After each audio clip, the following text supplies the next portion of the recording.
will, Dipali, you can please unmute and speak, my child.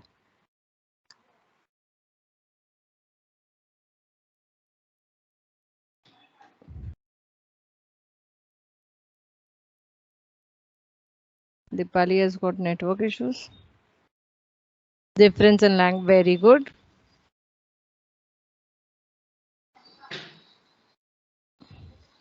Quickly.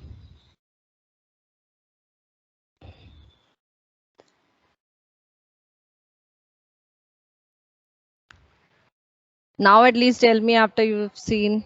I was telling you, right? How you speak, how language is spoken differently in different parts of the states, different parts of the country. I told you how English is spoken differently. If you listen to a person speaking in Ireland, if you listen to a person speaking in France, in Germany, in UK, or you listen to a person speaking in US, everywhere the way English is spoken is entirely different, children. So that is one difference. Then we also spoke about dialects. So the way the language is spoken different parts of the country or different parts of the world, it is known as dialect. I gave you an example like how dal is prepared differently in different states. Right? Dal is prepared everywhere, but dal is prepared differently in different states. What does it show you? Just like your dialect, it keeps changing. Dal is the same. That means the language is the same, but it is spoken differently. I gave you an example how Marathi is spoken in Latur, how it is spoken in Konkan, or how it is spoken in Pune, how it is spoken in Mumbai, how you speak with each other. It differs from place to place. That is known as dialect. Accent is the way you talk. You have a mother tongue influence. You lay stress on words. If I say for five, I say five you. That becomes accent. Like I have a mother tongue accent to it. Then you have something called as a pidgin English. What is pidgin?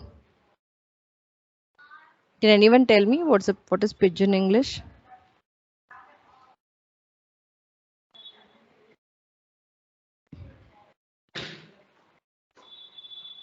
Yes. If you don't know, say no, my children. See, pidgin English is the way now. I hope you all are aware, children. English is not the native language of the people in America. How many of you are aware of the same? Are you all Not aware? me. Okay. So let me tell you that English is not the native language of the US. Actually, US belong to the Red Indians. Basically, people whites went over there, they captured they colonized that particular country, and today you have lot of countries and in the US, United States of America, and you have white dominated regions over there, but basically it did not belong to the whites. All the people went and settled over there, and slowly it became a mixture, just like you have in Mumbai.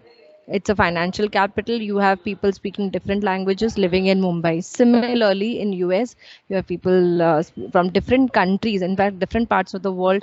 They have settled there, and today it has become US. So the basic language of Americans was not this thing. Wasn't English.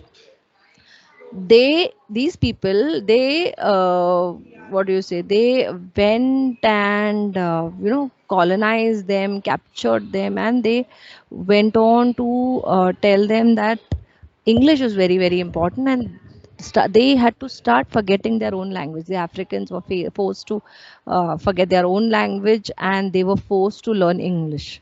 No, they have a particular language, but they were forced to, no, of course, they didn't forget their language, but then they had to learn a new language. So the way they speak English is different, and that is known like, tuta futa, broken, that is known as pidgin English. How they speak, have you ever heard? Mean no coming. Have you heard? Mean no coming. I going like that they speak. Okay, so that is known as pidgin English. Pidgin. It is written on the screen as well. So that is the way language is spoken differently in different parts. So dialects are different, accents are different, pidgin English is different, and it has got different effect on the people. A lot of people don't understand what they are trying to say. So that is the confusion that is created. Again, it's a barrier to communication. So whether it be the difference in language, how people in America and India, uh, they won't be able to communicate properly, or American going to China, or American coming to India, they won't be able to interact much because they don't know that particular language. It's obvious. They need to learn the language. Then only you would know. If you're going on a short visit, it's difficult for you, almost impossible for you to know the language. Okay, that will create a problem if you don't speak clearly. See, this clarity in communication we had already discussed in 7 C's of communication. If you don't have a clear speech, if you fumble for words all the time, if you keep taking huge pauses, big pauses, if you speak at a great speed, I'll tell you, children, usually, what is a sign of fluency for you? What is a sign of fluency of a language for you? What do you think about it? Who do you think is considered to be more fluent? Somebody who speaks at a great speed, or who speaks with proper pauses and punctuations, or somebody who speaks very slow? Which is the sign of a what is the sign of a fluent person? Fluency of a language. Who will tell me? Yes, Anush. Ma'am, one who knows to speak with a proper pronunciation and can take proper pause and all. Very good. So that means just because if you speak at a speed doesn't make you fluent in that particular language. In fact, people in the West consider it as a lack of fluency when you're speaking at a great speed. Okay, you have to speak with proper punctuations, proper pauses. See, just like if you speak in your local language, that is in your mother tongue, do you prefer people speaking at a great speed? Because you don't understand only what they are trying to say if they speak at a great speed. So proper pauses, punctuations is a must. And even if you speak very slow, then also they consider that you are not fluent enough. So you have to chart a middle path when it comes to speaking a language. Similarly, with regards to English, also the same thing happens. You need to speak in such a manner that people understand what you are trying to say.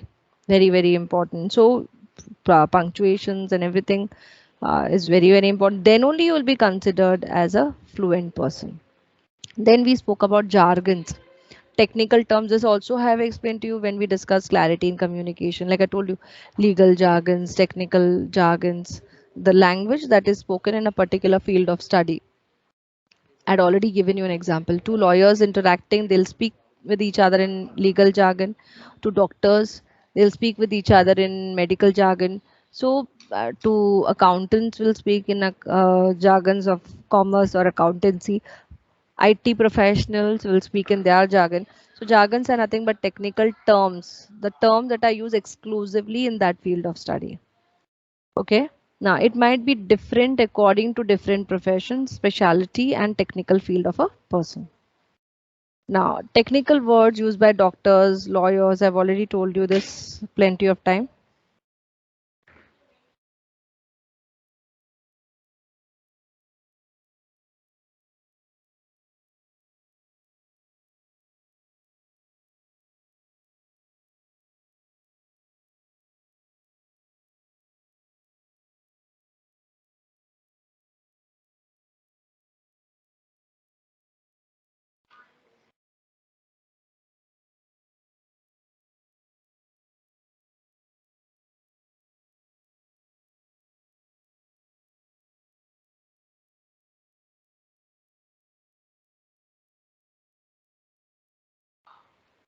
Okay. So, then we spoke about last time homonyms, homographs, homophones. That also we have spoken. Give me quickly the example of homonyms.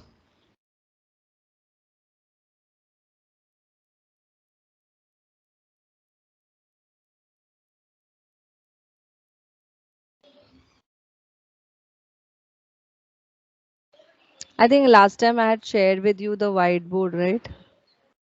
I'll just see, children, if today I'm able to share.